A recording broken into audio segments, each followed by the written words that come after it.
وہ حیرت بھرے انداز میں عمران اور پھر اس کے پیچھے داخل ہونے والی جولیا، کیپٹن شکیل اور تنویر اور صفدر کو دیکھ رہا تھا۔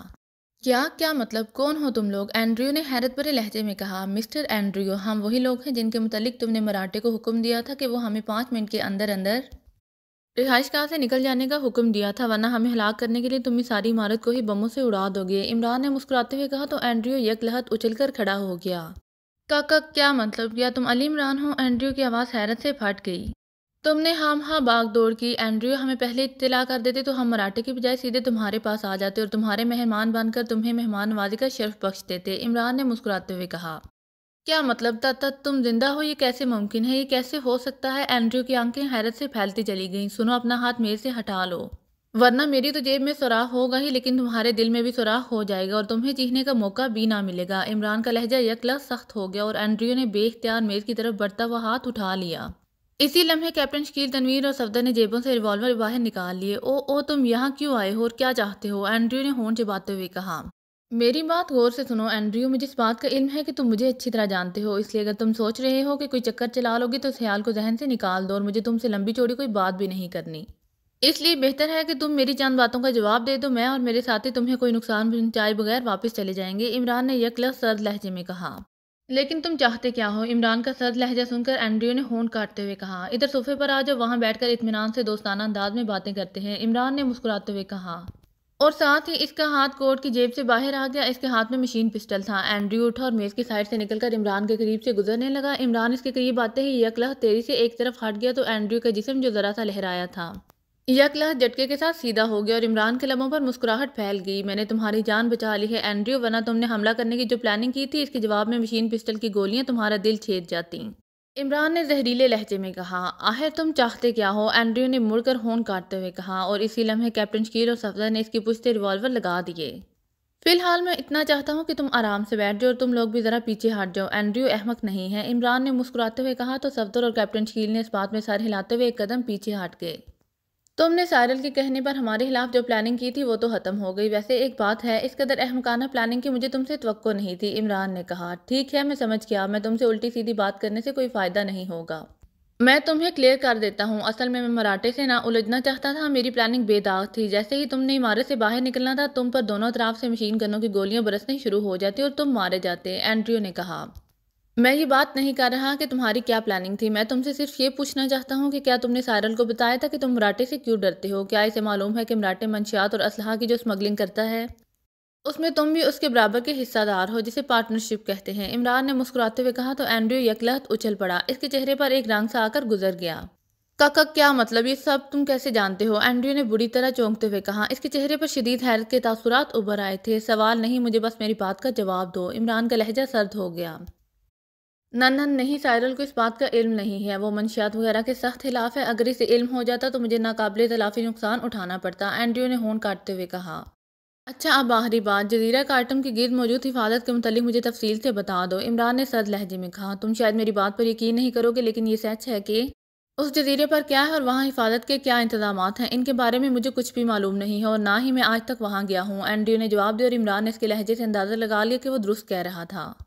اگر تم کچھ نہیں جانتے تو پھر تمہاری زندگی ملی بیکار ہے، عمران نے منہ بناتے ہوئے کہا۔ میں سچ بول رہا ہوں، مجھے اس کا واقعی علم نہیں ہے، میں سائرل کی ہدایات پر عمل کرتا ہوں اور بس، اور اسی نے مجھے جزیرے پر جانے سے سختی سے منع کر رکھا ہے، اینڈریو نے جلدی سے جواب دیا۔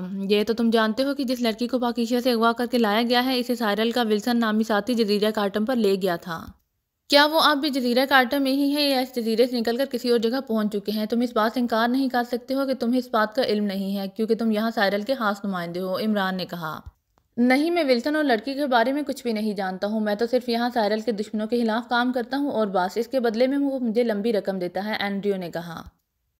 سائرل چیف کی مخصوص فریکوینسی بتاؤ جس پر تم اسے کال کرتے ہو، عمران نے ہونٹ کاٹتے ہوئے کہا۔ میرے پاس اس کی کوئی فریکوینسی یا فون نمبر نہیں ہے، ضرورت کے وقت وہ خود کال کر کے اور رپورٹ لیتا ہے، اس کے لیے مجھے اسے کبھی بھی کال کرنے کی ضرورت نہیں پڑی ہے۔ بے حد محتاط آدمی ہے، اینڈریو نے جلدی سے جواب دیتے ہوئے کہا۔ اس آخری جواب میں تم نے جھوٹ بولا ہے، اینڈریو، جھوٹ مجھے بالکل پسند نہیں ہے۔ اس کی بات سن کر عمران نے یک لحظت ہاتھ اٹھا کر مشین پسٹل اس کی کن پٹی سے لگاتے ہوئے انتہائی سرد لہجے میں کہا۔ نہیں، میں سچ کہہ رہا ہوں، اینڈریو نے بری طرح سے گگیاتے ہوئے کہا، لیکن اس سے پہلے کہ اس کا فکرہ مکمل ہوتا عمران نے ٹریگر دبا دیا۔ اور دوسرے لمحے اینڈریو کی کھوپڑی 1000 ٹکڑوں میں تبدیل ہو کر صوفے کی ایک بھی جگہ میں بکھر گئی۔ کیا مطلب، تم نے اسے گولی کیوں ماری ہے؟ اگر یہ جھوٹ بول رہا تھا تو اسے سچ بھی اگلوایا جا سکتا تھا، جولیا نے کہا۔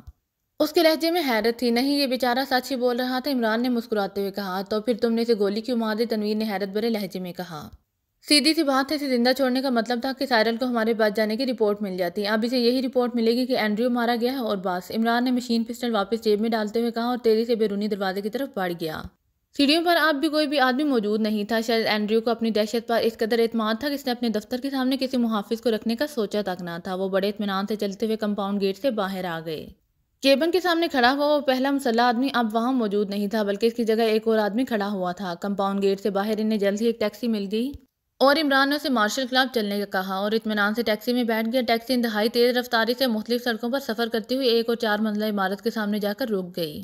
عمران نے اسے میٹر کے مطابق کرایہ دیا اور پھر ٹیکسی آگے بڑھ جانے کے بعد وہ اطمینان سے چلتا ہوا عمارت کے مین گیٹ کی طرف بڑھ گیا۔ کلب کا ہال خاصا وسیع اور انتہائی شاندار انداز میں سجا ہوا تھا۔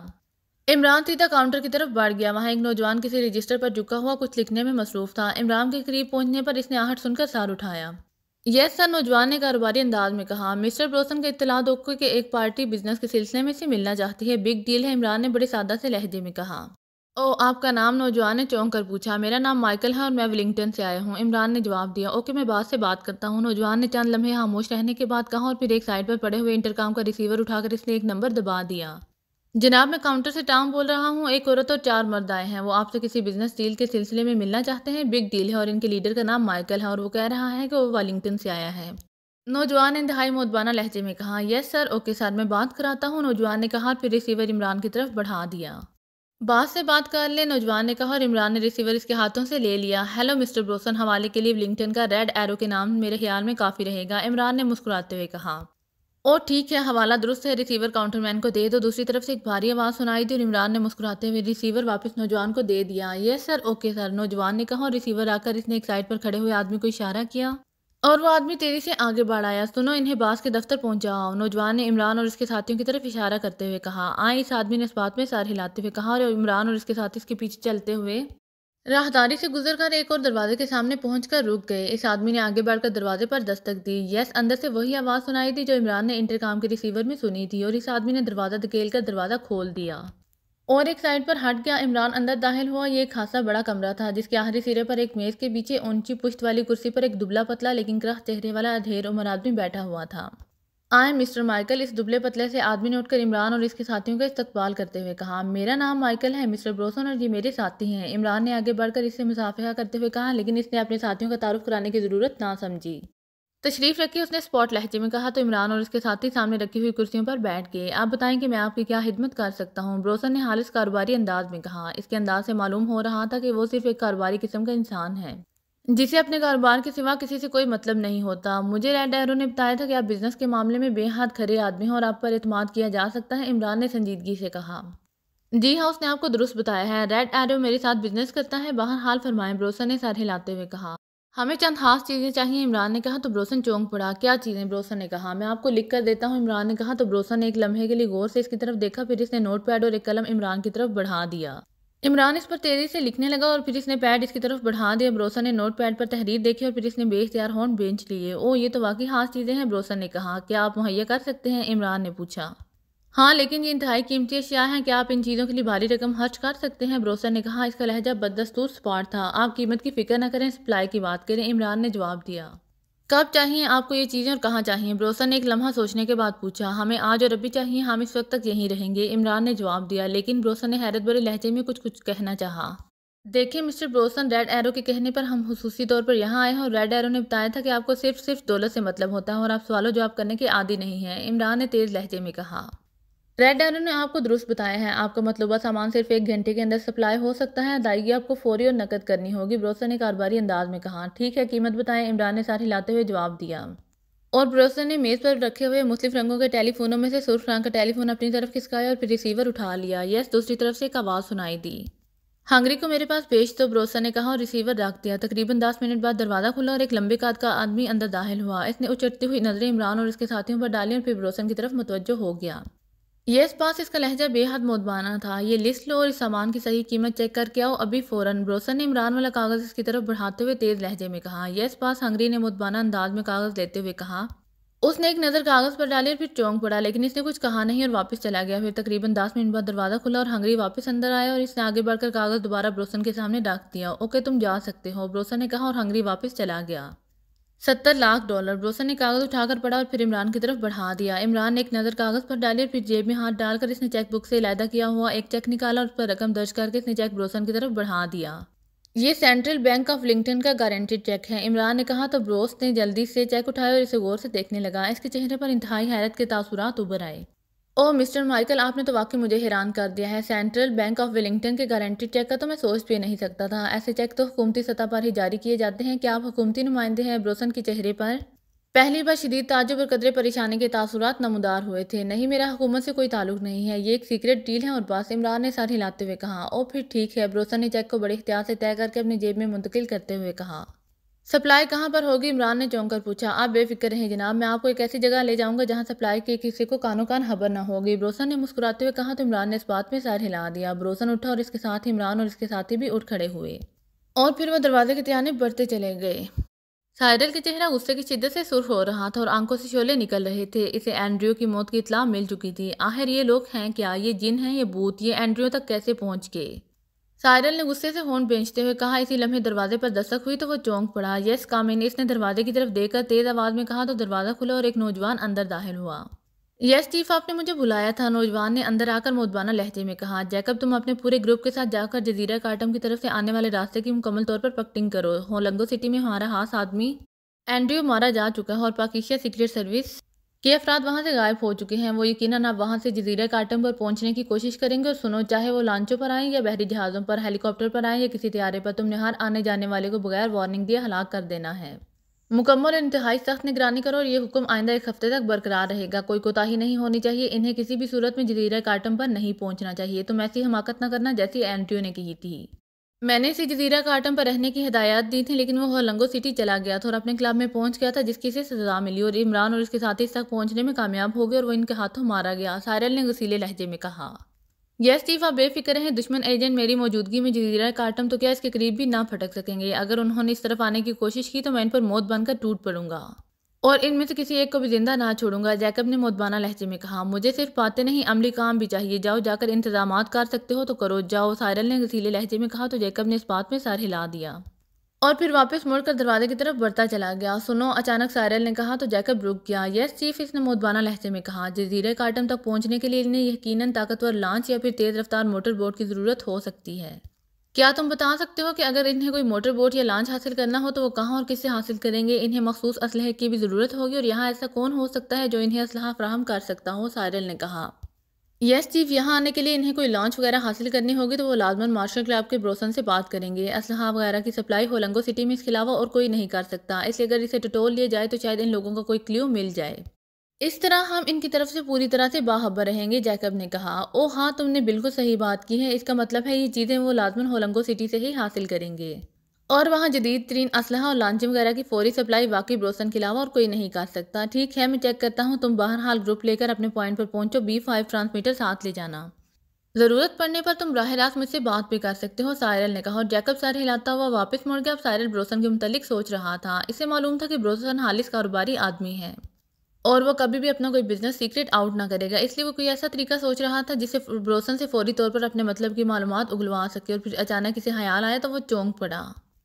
میڈورا، اوہ ہاں، میڈورا میرے یہ کام کر سکتی ہے، بروسن اس سے خاصا کلوز ہے، اس لیے مجھے یقین ہے کہ میڈورا کو اگر یہ کام سونپا جائے تو وہ اس سے بروسن سے یقیناً معلومات حاصل کر سکتی ہے، سائرل نے بڑبڑاتے ہوئے کہا اور تیزی سے میز کی طرف بڑھا۔ اس نے اس پر پڑے ہوئے انٹرکام کا ریسیور اٹھایا اور اس کا ایک نمبر پریس کر دیا۔ میڈورا کو 3rd پوائنٹ پر فوراً بھیج دو، سائرل نے کہا اور ریسیور رکھ دیا۔ تقریباً 10 منٹ بعد دروازے سے ایک نوجوان اور خوبصورت لڑکی اندر داخل ہوئی۔ آؤ میڈورا بیٹھو، سائرل نے اسے دیکھ کر مسکراتے ہوئے کہا۔ تھینک یو چیف، اور مجھے خوشی ہے کہ آپ نے مجھے کافی دنوں بعد اپنے پاس بلایا ہے، میڈورا نے بڑے مودبانہ مگر مسرت بھرے لہجے میں کہا اور میز کی دوسری طرف رکھی ہوئی کرسیوں سے کرسی پر بیٹھ گئی۔ تمہارے مطلب کا کام ہی اب نکلا ہے اور تم جانتی ہو کہ میں بغیر کسی ضرورت کے تمہیں نہیں بلاتا، سائرل نے کہا۔ سائرل نے جزیرہ کارٹم پر ہی ایک خفیہ ٹھکانہ بنایا ہوا تھا جہاں اسے ڈبل ایس سیکشن بنایا ہوا تھا اور وہ بظاہر اسی سیکشن کا چیف انچارج تھا اور وہ عام طور پر اسی سیکشن کے انچارج کے طور پر دوسرے سیکشنوں کی طرح کام کرتا دکھائی دیتا تھا۔ اپنے اس گروپ انچارج کے روپ میں وہ مارگس کے نام سے جانا جاتا تھا، لیکن ان میں سے کوئی یہ نہیں جانتا تھا کہ یہی مارگس اصل سربراہ سائرل ہے۔ میڈورا اسی کے سیکشن کی رکن بھی تھی اور اسے کلوز بھی تھی اور وہ اسی کا دھم برتی تھی، اس لیے وہ جب بھی اس کے کہنے پر آتی تو وہ اسے بے تکلف ہو کر ہی بات کرتی تھی۔ اسی بات کا تو افسوس ہے کہ تم بلا ضرورت نہیں بلاتی، میڈورا نے کہا تو سائرل بے اختیار ہنس پڑا۔ اچھا، ان باتوں کو چھوڑو اور سنو، میں تمہاری صلاحیتوں کو چیک کرنا چاہتا ہوں، اس لیے تمہیں بلایا ہے، سائرل نے مسکراتے ہوئے کہا۔ کیا مطلب؟ کیا تمہیں میری صلاحیتوں پر ابھی تک شک ہے مارگس؟ میڈورا نے اس پر قدرے روٹھے ہوئے انداز میں کہا۔ اور سائرل کہا مار کر ہنس پڑا۔ او نہیں، ایسی بات نہیں ہے، پاکیزہ سیکرٹ سروس کا ایک گروپ ڈاکٹر عبدالحسن کی بیٹی نسرین حسن کو برآمد کرنے کی کوشش میں لگا ہوا ہے۔ میں نے انہیں ولنگٹن میں روکنے کی کوشش کی، لیکن وہ کارڈون کی انتہائی شاندار پلاننگ کے باوجود نکلے۔ جزیرہ کارٹم پر میں نے اینڈریو کو الرٹ کیا تھا، لیکن وہ احمق جزیرہ کارٹم پر رہنے کی بجائے ہولنگو سٹی میں ہی رکا رہا۔ اس لیے انہیں وہاں روکنے کی کوشش کی، لیکن وہ خود ان کے ہاتھوں مارا گیا اور اب یقیناً ان کا اگلا ٹارگٹ جزیرہ کارٹم ہوگا۔ ان پاکیزیائی ایجنٹوں کا لیڈر ایک آدمی علی عمران ہے، وہ دنیا کا خطرناک ترین ایجنٹ ہے۔ اس کے ساتھ 3 مرد اور ایک عورت ہے۔ ہولنگو سٹی سے یہ لازماً اسلحہ حاصل وغیرہ کریں، لیکن کیونکہ یہ چیزیں اتنی دور سے وہ ساتھ نہیں لا سکتے، لامحالہ انہوں نے یہ چیزیں ہولنگو سٹی میں بروسن سے حاصل کی ہوں گی۔ اگر بروسن ہمیں تفصیل بتا دے تو ان لوگوں کو پکڑنے یا مارنے میں ہمیں بے حد آسانی ہو جائے گی، لیکن تم جانتی ہو کہ بروسن سخت قسم کا کاروباری آدمی ہے، اس کی بوٹیاں بھی اڑا دو تب بھی وہ بزنس سیکرٹ لیک آؤٹ نہیں کرے گا۔ اور جب تک وہ ہمیں تفصیل نہیں بتائے گا، ہمیں اس بات کا علم نہیں ہوگا کہ عمران اور اس کے ساتھی جزیرہ کارٹم پہنچنے کے لیے کون سا راستہ اختیار کریں گے اور ان کے پاس کس قسم کا جدید اسلحہ ہوگا۔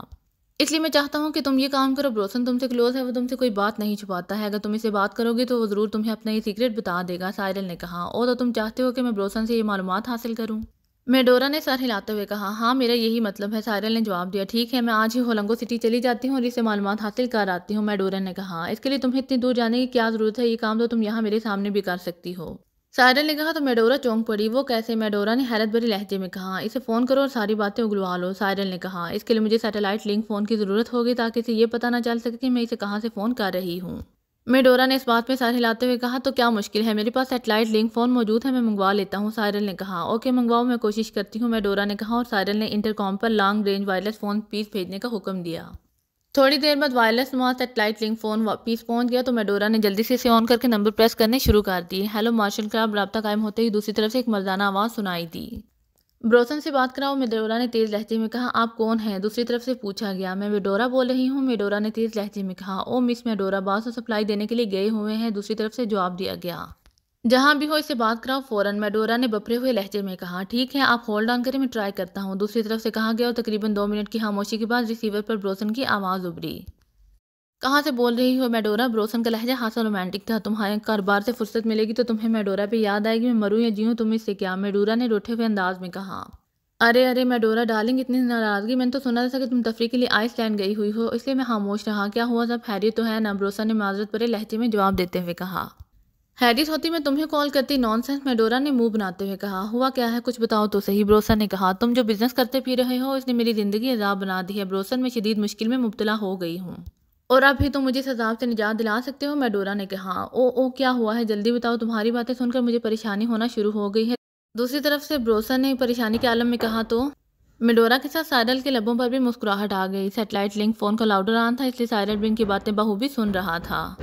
تمہیں یہ سن کر دکھ ہوگا کہ بروسن کہ میں اس وقت ایک انتہائی خطرناک گروپ کے قبضے میں ہوں اور اس نے میرے رہائی کے لیے شرط لگائی ہے کہ بروسن یہ بتائے کہ اس نے آج کل جس پارٹی کو مال سپلائی کیا ہے اس کی تفصیلات کیا ہیں۔ پلیز بروسن، میں تمہارے لیے تڑپ رہی ہوں، میری جان خطرے میں ہے اور اب تم ہی مجھے اس خطرناک گروپ سے بچا سکتے ہو، انہیں تفصیل بتا دو ورنہ تم ہمیشہ ہمیشہ کے لیے مجھے کھو بیٹھو گے، اور پلیز میں ابھی مرنا نہیں چاہتی، مجھے بچا لو بروسن، فار گاڈ سیک میری جان بچا لو، میڈورا نے کہا۔ او تمہارے لیے تو میں سارے اصول توڑ سکتا ہوں، لیکن میں نے تو ان دنوں کئی پارٹیوں کو مختلف قسم کا مال سپلائی کیا ہے، وہ لوگ کس کے بارے میں معلومات حاصل کرنا چاہتے ہیں، اس نے بروسن نے جواب دیا۔ اگر آپ کو میری ویڈیو پسند آئے تو please like, share and subscribe کرنا مت بھولیے گا، جزاک اللہ۔